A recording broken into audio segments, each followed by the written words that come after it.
오늘 제가 맡은 강의는 원리 본체론 가운데 복귀 원리 서론 전반부를 강의하도록 하겠습니다.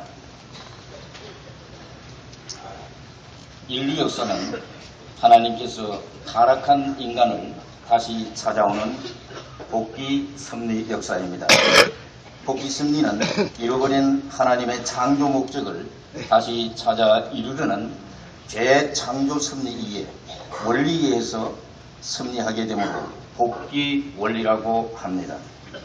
하나님이 설계도와 같은 창조 원리에 의해서 피조 세계를 창조하셨듯이 타락 인간의 복귀 섭리도 공식과 같은 복귀 원리에 의해서 하게 됩니다. 복귀 섭리는 하나님께서 타락한 인간을 이끌어 나오신 하나님의 발자취입니다. 복귀 섭리를 이해하고 타락 인간이 본연의 인간으로 돌아가기 위해서는 반드시 복귀 원리를 알아야 합니다. 또한 그 누구도 복귀 원리를 모르고서는 결코 생명의 길을 찾아갈 수 없는 것입니다.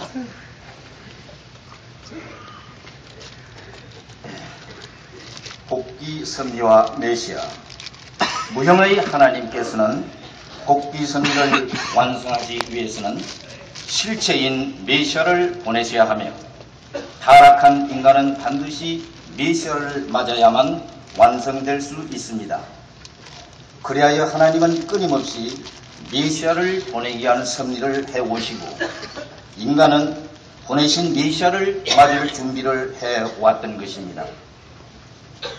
하나님의 복귀 섭리를 이해하기 위해서는 먼저 창조 본연의 인간과 타락 인간의 위치를 알아야 합니다. 원래 아담과 해와는 하나님의 심정과 절대성을 닮아 3단계의 성장 기간을 거쳐 완성함으로 하나님과 심정일체가 되고 하나님의 신성을 닮아 거룩한 성전이 되는 것입니다. 완성한 인간은 하나님의 심정과 참사랑을 소유한 위하여 사는 하나님의 실체의 자녀가 되며 하나님 중심한 생각을 하고 그 생각에 따라 행동을 하게 됩니다. 또한 완성한 인간은 생식기를 중심하여 절대성의 가치를 지닌 절대성을 완성한 인간이 되므로 하나님도 완성하게 됩니다. 그리하여 하나님께서는 성장기간에 따먹지 말라는 계명을 주셨던 것입니다. 그런데 인간은 장성기 완성급에서 타락하여 무원리권으로 떨어졌으며 선성품과 악성품을 동시에 지닌 선악의 모체가 되었습니다. 하나님의 선성품을 닮은 선한 바탕은 인간이 성장 과정에서 타락함으로 완성하지 못하고 사탄의 악의 요소가 인간 속에 들어와서 악의 바탕을 이루고 사탄과 일체를 이루고 사탄의 악성을 닮아 사탄이 우구하는 집이 되었습니다. 타락으로 아담에와는 사탄의 주관을 받게 되었고 그 후손들은 사탄의 자녀가 되었습니다. 그리하여 사탄 중심한 생각과 행동을 하는 인간이 되었습니다. 나아가 천사장이 타락하여 우발적으로 생겼던 타락성과 사탄의 거짓된 혈통을 받음으로 원죄를 갖게 되었습니다. 이런 선악의 모체요 두 주인을 상대하는 비원리적인 인간이 완성한 인간으로 복귀되기 위해서는 먼저 사탄을 분립하는 노정을 통하여 타락성을 청산하고 장성기 완성급까지 복귀한 형을 갖춘 터위에서 메시아 되시는 참부모에 의해 축복을 받고 중생함을 입어 원죄를 청산지어야 합니다. 그런 후 메시아를 따라 완성기를 통과하여 창조본연의 인간으로 성장하여 심정과 절대성의 완성질체가 되어야 합니다.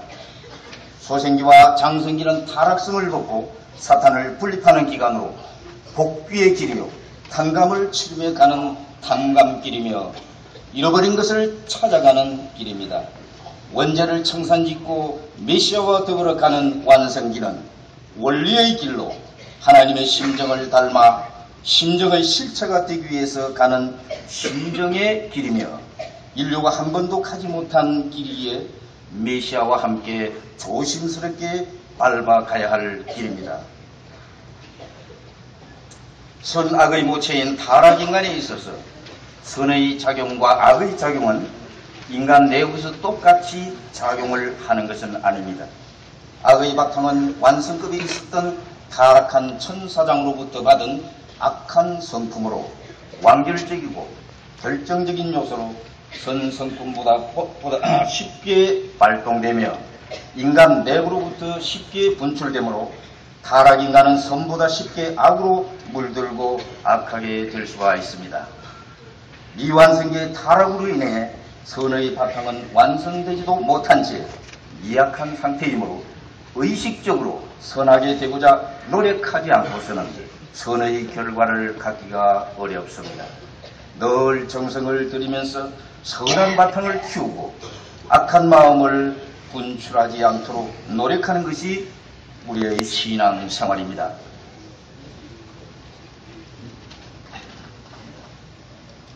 공산주의는 인류의 역사를 계급 투쟁사로 보았습니다. 그러나 원리에서는 타락으로 선악의 모체가 되고 하나님과 사탄 두 주인을 상대하는 비원리적인 인간으로 말미암아 선편과 악편으로 분립되어 투쟁하는 입체적인 역사라고 밝혔습니다. 개인에서부터 가정, 국가, 세계에 이르기까지 모두 선과 악으로 갈라져 투쟁하고 있습니다. 타락인간이 가진 재물이나 땅, 이념도 마찬가지로 어느 편에 사용되느냐에 따라서 선편과 악편으로 갈라졌습니다. 하나님의 뜻은 하나님 책임 95%와 인간 책임 분담 5%가 합하여 완성되지만은 역사의 발전의 요인은 인간 책임 여하에 따라서 좌우되어 왔습니다. 인간이 스스로 5%의 책임을 완수하면 역사 속에 하나님의 뜻이 나타나고 그 5%의 책임을 실패하면 사탄의 뜻이 나타났습니다. 이 탄감복귀 섭리. 탄감복귀 섭리는 반드시 복귀의 공식과 같은 복귀 원리에 의해서 이루어지며 복귀 원리는 그냥 원리가 아니라 탄감을 통한 복귀 원리입니다. 그래서 복귀 섭리도 그냥 복귀 섭리가 아니라 탄감 복귀 섭리입니다. 타락한 인간은 두 주인을 상대하는 비원리적인 중간 위치에 놓이게 되었습니다. 하나님은 인간의 창조주로서 사탄은 인간을 타락시킨 혈연 관계를 통해 인간을 상대하게 되었습니다. 이런 중간 위치에 있는 비원리적인 인간이 스스로 선한 조건을 세우면 하나님 편으로, 악한 조건을 세우면 사탄 편으로 분립이 되는 것입니다. 타락인간이 복귀의 길을 가기 위해서는 먼저 사탄을 이기하는 선한 조건을 세워야 합니다. 본인의 이치와 상태를 상실했을 때 그 잃어버린 원 상태로 돌아가기 위해서는 합당한 조건을 세우는 것을 탄감이라고 합니다. 즉 합당한 대가를 치르는 것, 빚진 자가 빚을 갚는 것도 죄인이 벌을 받는 것도 탄감입니다. 탄감이 없는 복귀는 불가능한 것입니다. 그러니 타락한 인간에 있어서 탄감은 매우 복된 말입니다. 여러분 모두 그렇게 생각하십니까? 타락 인간이 탄감 조건을 세워 원래 입장으로 돌아가는 것은 탄감 복귀라고 하며 탄감 복귀를 위해 세우는 조건을 탄감 조건이라고 합니다. 타락 인간이 탄감 조건을 세워 창조 본연의 인간으로 복귀해 나가는 섭리를 탄감 복귀 섭리라고 합니다. 탄감 복귀를 위해 세우는 탄감 조건의 종류는 동일한 가치, 작은 가치, 보다 큰 가치의 탄감 조건을 세우는 세 가지의 종류가 있습니다. 보다 큰 가치의 탄감 조건은 작은 가치의 탄감 조건을 세우는데 실수했을 경우 가중된 보다 큰 가치의 탄감 조건을 세워야 하는 경우입니다. 탄감 조건을 세우는 방법은 본래의 이치와 상태를 상실했던 경로와 반대의 경로를 취해야 합니다. 이스라엘 민족이 예수님을 미워하고 핍박해서 십자가에 내주었기에 감사합니다.